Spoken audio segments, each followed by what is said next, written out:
बिस्मिल्लाहिर्रहमानिर्रहीम, अस्सलाम वालेकुम। एक नए व्लॉग के साथ मैं हूं सुहेल रशीद। मैं हूं साकिब बशीर। और आज एक इंतहाई अहम दिन था, एक बहुत गर्मा गर्मी वाला दिन। तवक्को तो ये थी कि फैसला होगा, लेकिन देखने साकिब बशीर साहब भी गए थे, पर तमाशा ना हुआ। साकिब बशीर साहब वो सबसे रेलेवेंट आदमी है जो आज मिलिट्री कोर्ट्स का केस छोड़कर, उसे सेक्रीफाइस करके सुबह सवेरे कंगा शीशा करके सारा तो अडयाला पहुंचे थे। फिर क्या हुआ, जज साहब ने कितने बजे आना था, फैसला कितने बजे सुनाया जाना था, ये सारी रुदात इनसे सुनेंगे और उसके बाद आपको बताएंगे कि ये फैसले पर फैसला ना सुनाए जाने पर पीटीआई और नून लीग, पीटीआई और हुकूमत आपस में क्यों लड़ पड़े हैं और दोनों बैकफुट से होके क्यों लड़ रहे हैं। और इसके अलावा जस्टिस मंसूर अली शाह ने एक अहम केस सुना है मुज़ाकरात से मुतालिक मिलिट्री कोर्ट्स, और हमारी मुलाकात हुई है जनाब चीफ जस्टिस यहिया साहब से पहली मुलाकात। हाँ, सारी चीजें बताएंगे, लेकिन पहले आप मुझे ये सबसे पहले मैं मंजर कशी कर देता। हाँ, मैं आपसे यही पूछना चाहता था। जी, मंजर कशी ये है कि बिल्कुल मैं मुख्तसरन बताऊंगा। रात को मेरी बात हुई खालिद यूसुफ चौधरी से कि यार कितने बजे फैसला सुनाना है, तो उन्होंने अमले से पूछा, अमले ने कहा 11 बजे। उन्होंने मुझे बताया, मैंने ट्वीट भी कर दी। अमले से भी मैंने कोई अदालती जो जराए थे हमारे, मैंने उनसे भी चेक किया, तो उन्होंने कहा सुबह पता चलेगा, लेकिन खालिद यूसुफ ने कहा कि मुझे 11:30 बजे कह दिया। अच्छा, हम पहुंचे तकरीबन 9:05 थे, रस्ते में थे, पता चला जज साहब भी पहुंच गए हैं, जनाब अमला भी पहुंच गया है और प्रोसिक्यूशन भी पहुंच गई है, प्रोसिक्यूटर भी पहुंच गए हैं। तो इसका मतलब ये है कि प्रोसिक्यूटर भी कहीं ऑन बोर्ड थे। रात को तो खबर यही आई थी ना कि प्रोसिक्यूटर को भी बताया और इमरान जी बताया, लेकिन 11 बजे का टाइम खालिद यूसुफ ने आज भी कहा कि मुझे 11 बजे, उसने आके कन्वे भी यही किया।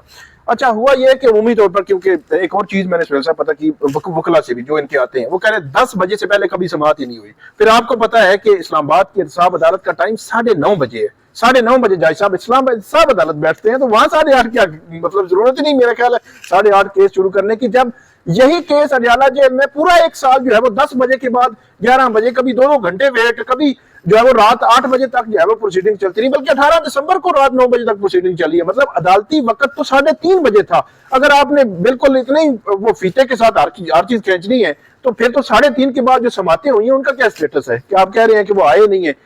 तो बहरहाल हम पहुंचे, जैसे ही पहुंचे तो मैं अंदर गया, मैंने नाम लिखवाया उनको कि यार मैंने जो है वो फलां चैनल से और मैंने अंदर जाना है। तो उन्होंने कहा जी बताते हैं। थोड़ी तकरीबन 15 मिनट बाद ना बाहर बाकी रिपोर्टर्स भी खड़े थे, उनको बुलावा आया कि आप आ जाएं। तो 6-7 रिपोर्टर्स थे हमारे दोस्त, तो वो अंदर गए। तो मैंने उनसे पूछा, हाँ जी क्या हमारे लिए क्या हुक्म है। तो उन्होंने कहा जी वो कह रहे हैं कि उनको कहें कि इंतजार करें।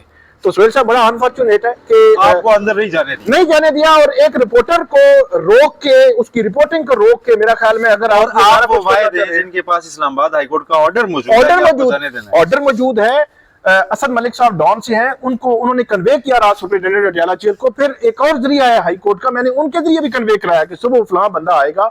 उन्होंने नहीं जाने दिया, हमने इंतजार शुरू कर दिया, चलें जी। फिर मैंने दोबारा उनको कहा, बहरहाल वो कह रहे हैं जी वेट। अचानक पता चला अगले 25-30 मिनट के बाद 10 बजे के राउंड अबाउट कि वो जी जज साहब वो चल गया जी होटल, जज साहब आ रहे हैं जी, रास्ता खाली करें, ये करें, वो करें, वापसी के लिए। तो मैंने कहा क्या हो गया, जज साहब आ रहे हैं, इसका मतलब फैसला सुना दिए। पर जैसे ही गाड़ी जज साहब की निकली तो पीछे ये रिपोर्टर्स भी आ रहे थे। तो मैंने उनसे पूछा, तो उन्होंने कहा जी वो तो मुखर हो गया। तो मैंने कहा मुखर हो गया क्या मतलब। फिर पता सारी कहानी ये पता चली कि जज साहब ने कहा जी वो 8:30 बजे के बैठे हुए हैं, वेट कर रहे हैं, 2 दफा केस कॉल हुआ है, इमरान खान को कहा है कि आप आए, उन्होंने कहा है कि मैं वकील आ जाए, मेरी फैमिली आ जाए, फिर मैं आऊंगा। ये बुशरा बीबी नहीं आई। फिर जज साहब ने ये भी कहा कि ड्यूरिंग ट्रायल भी इन्होंने इसी तरह जो है वो लटकाते रहे हैं ये सारे मामला। तो इसलिए उन्होंने फिर प्रोसिक्यूशन से पूछा, हाँ जी क्या रखा। उन्होंने कहा फिर और दिन रख लें। तो फिर उन्होंने कहा ठीक है, जुम्मे का दिन रख लेते हैं। और 17 जनवरी है जुम्मे का दिन वैसे ही बड़ा मुबारक होता है। जुम्मे के दिन बड़े बड़े फैसले पहले भी इस बार डबल मुबारक है। इस बार जुम्मे के दिन उसी 17 जनवरी को इस्लामाबाद हाईकोर्ट में नए जज यहाँ लगाए जाएंगे। 17 को और पहले 17 को इस्लामाबाद हाईकोर्ट का एजेंडा रखा गया। बाकी हाईकोर्ट बाद अगली तारीखों पे देखेंगे, नए जज लगेंगे। और फिर लेकिन एक चीज मैं बताऊं कि नए जज आएंगे जो अभी परमानेंट भी नहीं होंगे, कंफर्म भी नहीं होंगे 1 साल तक। जी उनको तो मेरा नहीं ख्याल कि नहीं उनको पास नहीं जाएंगे। ये उनके पास मतलब ये हमारे जो देखने वाले हैं उनको क्लैरिटी रखें कि उनके पास ये केस नहीं जाएंगे। लेकिन सुहेल साहब, जज साहब कहते हैं कि वो भी नहीं आए, जो अंदर हैं, जो बाहर हैं, वो भी नहीं आए, वकील भी नहीं आए, हमने फैसला सुनाना है। सलमान अकरम राजा तकरीबन 10 बजे के 10 बज के 5-10 मिनट पे फिर अलीमा खान, फिर ये पहुंच गए बुशरा बीबी भी 10:35 पे वहां पहुंच गई थी अडियाला जेल के बाहर। वो कह रहे थे हमारे पास 11 बजे का टाइम था, तो 11 बजे से पहले हम जो है पहुंच गए हैं। अच्छा, हुआ क्या है, तोशा खाना 1 केस जज मोहम्मद बशीर 31 जनवरी 2024 को उन्होंने फैसला सुनाया था। उन्होंने कहा जी इमरान खान साहब को बुलाएं, तो इमरान खान साहब ने यही कहा कि मेरे वकील आने दें। सुबह 9:15 बजे का टाइम था, मेरे वकील आने दें, मैं फिर आ जाता हूँ। वो अंदर थे, बुशरा बीबी रस्ते में थी, जज साहब ने फैसला सुना दिया और फैसला इम्प्लीमेंट हो गया। इमरान खान पहले ही कस्टडी में थे, बुशरा बीबी बाद में गिरफ्तार होगी, कहानी खत्म। आज भी अगर यही हो जाता, हाँ, आज भी अगर यही हो जाता, दूसरा ऑप्शन था, वो उस वक्त नहीं आए हुए, आप 2 बजे का वक्त रख रहे, घंटा डेढ़ आपने G11 आगे कैसे सुन रहे हैं आपके यहाँ जी, आप नहीं आए ना यहाँ, मैं G11 फैसला सुनाऊंगा, G11 फैसला सुनाऊंगा, या आपके जी मैं कल सुबह सुनाऊंगा। बिल्कुल। जुम्मे तक ले गए, जुम्मे के तक ले गए, और उसके बाद जो है वो अजीब किस्म की चेमगोइयां चीजें चल पड़ती हैं। और बेहतर फिर यही होता कि एक चीज मुझे और जज साहब ने बहरहाल ये कहा कि उन्होंने फैसला जो है वो साइन किए हुए हैं, दस्तखत शुदा फैसला मौजूद है। और ट्रेनिंग, उन्होंने कहा कि वो 6 जनवरी को ट्रेनिंग पर थे। वैसे एक बात मैं बताऊं, 23 दिसंबर को जो जब तारीख देनी थी ना, ट्रेनिंग पर थे 6 जनवरी को, तो क्या सीखा उन्होंने? अब ये यकीनी तौर पर वो बताएंगे, नजर आएगा हमें उनके फैसलों में जो फैसले आ रहे हैं। तो ये सारा सिनेरियो आज का जो जी, जब ये मौखर हो गया, पीटीआई वालों के चेहरों पर बड़ा इस्तराब दिखाई दिया कि भाई फैसला क्यों मौखर हुआ है। और वो क्या मतलब वाजे लग रहा था कि पीटीआई को तो सरप्राइज मिला है कि फैसला मौखर हुआ है, सरप्राइज मिला है, मतलब वो अनबोर्ड नहीं। वैसे रात को फैसला तो सोशल मीडिया पे चला चलू चके थे, ये होएगा और ये पॉइंट भी होगा, ये पॉइंट भी होगा, ये पॉइंट भी फैसले में होगा। इतने सियाने कहते हैं बुशरा बीबी को इमरान खान से 3 साल कम सजा, तो वो पता फिर क्या बनती है, नैब में प्रोवाइडेड जो है ना 7 साल 10 साल 10 साल, तो 3 साल कम मतलब इमरान 10 साल। तो ये जो है फैसला तो रात सोशल मीडिया पे सुनाया जा चुका था, लेकिन आज जो कंफ्यूजन थी, वैसे कुछ जो पीटीआई के वकील फैसल फरीद चौधरी साहब का मैंने सुना कि उन्होंने कहा कि फैसला लेट हुआ, इमरान खान साहब को बाहर आना चाहिए, ये क्या तरीका कार है ये वो ना, आप मतलब उन्होंने अपनी एक पॉइंट ऑफ व्यू का इजहार ट्वीट की शक्ल में किया। लेकिन सलमान अकरम राजा, बैरिस्टर गौहर, दूसरे तीसरे वकील उनके ये कह रहे थे कि नहीं, हमें 11 बजे का टाइम दिया गया था, हम 11 बजे से पहले पहुंच चुके थे और जज साहब को फैसला आज ही सुना देना चाहिए था। अच्छा, वो इसलिए सुनवाते हैं क्योंकि डील शील ये वो इस फैसले के साथ कोई ताल्लुक ही नहीं बनता। अगर 23 दिसंबर को फैसला सुनाया होता, हाँ। आज सुहेल साहब 13 जनवरी को अच्छी भली उनकी जमानत वाला मामला मैच्योर हो चुका होता, उसमें आर्गुमेंट्स हो रहे होते, उनको तो सूट करता था 23 दिसंबर। और बिल फर्ज हम करते नहीं है कोर्ट रिपोर्टर, लेकिन अगर उस नैरेटिव को माना जाए कि ये मुज़ाकरात के साथ चल रहा है तो डरवाते रहते। फिर अगर मैं तो नहीं कहता, अगर आप समझते हैं कि कोर्ट्स इतनी मैनेज्ड हैं जो ये नैरेटिव बनाते हैं, तो फिर हाई कोर्ट से आप डलवाते रहते, तारीखें लंबी और मीनवाइल बारगेन करते रहते। अगर वो मान जाते तो सस्पेंशन करा देते, वरना आप 2 महीने अगली की तारीख दिलवा देते। क्या होता है उसमें? बहरहाल सोहेल साहब, अब 17 जनवरी का इंतजार करना पड़ेगा हमें। हाँ। और अब हम मजीद आगे बढ़ते हैं। जो याया अफरीदी साहब है, हाँ। आपकी बड़ी मुलाकात हुई है आज एसोसिएशन ऑफ सुप्रीम कोर्ट की पहली दफा मुलाकात हुई है।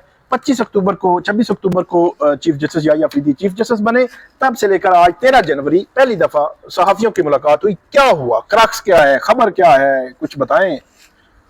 क्रक्स ये है कि उनसे मुलाकात हुई तो हमने पहले शिकवा किया कि जी आपको आए हुए, पहले वो आए, उन्होंने माजरत की। अच्छा। उन्होंने कहा जी ताखीर के लिए माजरत, क्योंकि वो मीटिंग में लेट आए थे। अच्छा। तो हमने कहा जी कि आप अभी ताखीर के लिए आने से माजरत कर रहे हैं या फिर आप चीफ जस्टिस बने इतना अरसा हो गया तो मुलाकात आप कर रहे हैं उस ताखीर पर। अच्छा। तो उन्होंने कहा जी नहीं, मैं कहता था कि मेरे पास कुछ हो भी आपको बताने के लिए। ठीक है।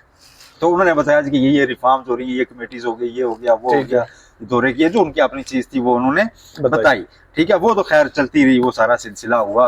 उन्होंने एक तो पॉइंट आउट किया जी कि मिसिंग पर्संस का इशू मुझे जो है ना उसने मेरे रोंगटे खड़े किए। अच्छा। जो मैंने बलोचिस्तान वगैरह का दौरा किया कि हर बार के हर नुमाइंदे ने आके कोई और बात मुझसे चीज नहीं मांगी। उन्होंने कहा जी कि लापता अफराद का जो मसला है ना वो बड़ा है। तो बहुत बड़ी खबर है। हाँ, मैं समझता हूँ। उन्होंने कहा जी कि जस्टिस ये कह रहे हैं कि वो गए हैं ग्राउंड पे और उन्होंने मुझे हिला के हैरान हो गए। हाँ, उन्होंने कहा जी कि वो सारू ने ये कहा तो मैंने उन्हें कहा जी कि मैं जज हूँ, चीफ जस्टिस पाकिस्तान हूँ, मैं एक तरफ की बात सुन के तो फौरी आपको कुछ नहीं कहता, लेकिन मैं इस पे करूंगा ये 199 के तहत दर्ज हाईकोर्ट्स के मुकदमात हैं। मैं पहले उनसे भी ये इनपुट ले लूं, ठीक है, उसके बाद इस पे मैं कुछ ना कुछ तो जाहिर है हम करेंगे। ठीक है। फिर हमने उन्हें कहा जी कि साफियों के बड़े मसाइल होते हैं, अक्सर ये चीजें हो जाती हैं, माजी में ये था, इस तरह चलते रहे। हाँ।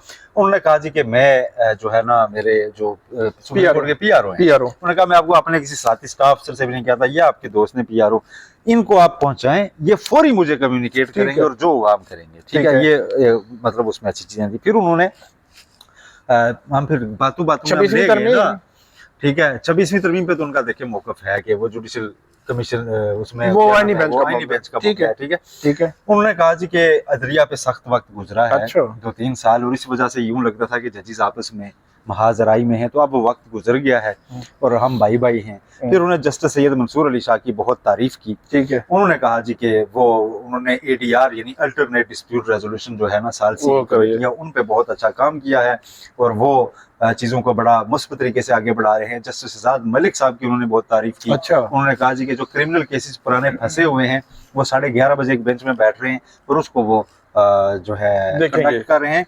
असल चीज जी जी, उन्होंने कहा जी कि हमने ये झगड़ा ही खत्म कर दिया है, कौन सा बेंच क्या सुनेगा, हमने स्पेशलाइज्ड बेंच तश्कील दे दी है। अच्छा, टैक्स मैटर्स के ऊपर भी दे दिए हैं। कौन कौन है बताइए। ठीक है, सुने ना, टैक्स मैटर्स भी तो उन्होंने वैसे मिसाल के तौर पे नाम लिया कि फलां ये सुन लेगा, फलां ये सुन लेगा। ठीक है।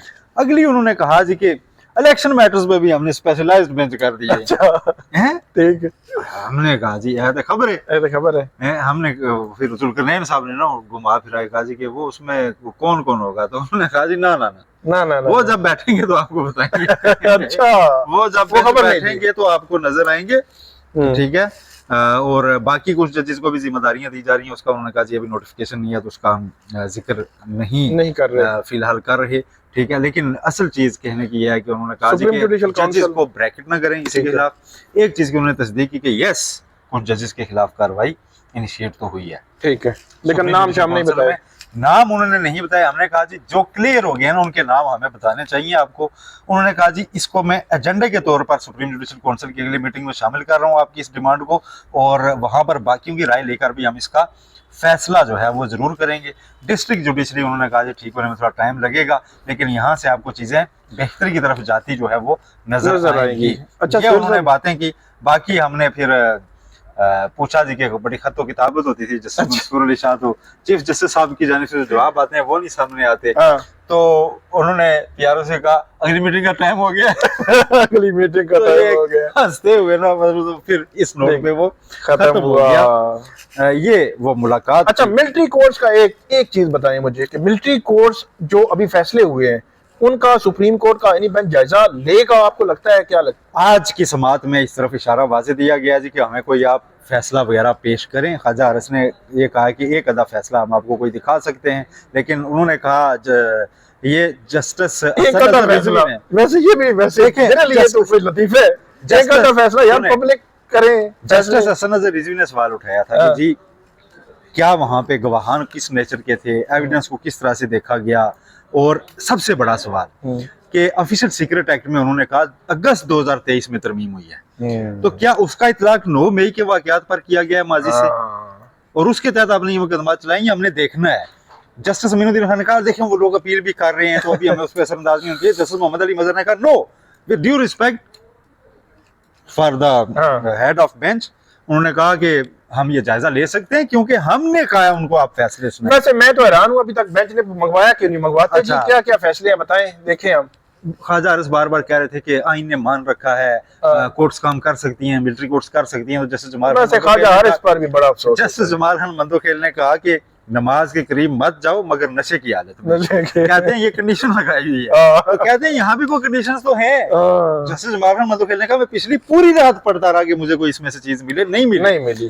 तो जस्टिस फिर जब वो कह रहे थे कि आइन में ये आर्मी एक्ट में ये है, तो जस्टिस मुसर्रत ने पूछा कि वज़ारत दिफा के वकील से कि आर्मी एक्ट में कुछ ऐसी भी सजा दर्ज है कि अगर कोई आर्मी अफसर फौजी अफसर अगर कोई आइन मुअत्तल कर दे तो उसको भी कोई सजा दी जाएगी। तो उन्होंने कहा जी वो तो आइन के आर्टिकल 6 में दर्ज है, आर्मी एक्ट अलबत्ता उनके हल्फ की खिलाफ वर्जी पर सजा की बात जरूर करता है। अच्छा, इसमें सुहेल साहब हमारे पास टाइम भी कम है, तोशा खाना 2 केस में बरीयत की दरखास्त खारिज हुई थी स्पेशल जज सेंट्रल से, वो खारिज अपील आ गई है। मुस्तरद हो गई थी, अब अपील आ गई है। अच्छा, जस्टिस मियां गुल हसन औरंगजेब ने जो फैसला दिया था इमरान खान की जमानत के केस में, उसमें बड़े अहम सवालात उठाए थे। मुझे ऐसे लगता है कि वकील जो है वो अब उससे फायदा उठाने की कोशिश करेंगे कि हमें बरी किया जाए, क्योंकि हमारे खिलाफ तो केस ही नहीं बनता। जी जी, आप तो हाँ, आप तो उनको रिलीफ बिल्कुल मिल सकता है उसके उस रिसेंट बेल जजमेंट के नतीजे में इनको रिलीफ इसमें बिल्कुल मिल सकता है। और इमरान खान का 109 मिलियन पाउंड स्कैंडल का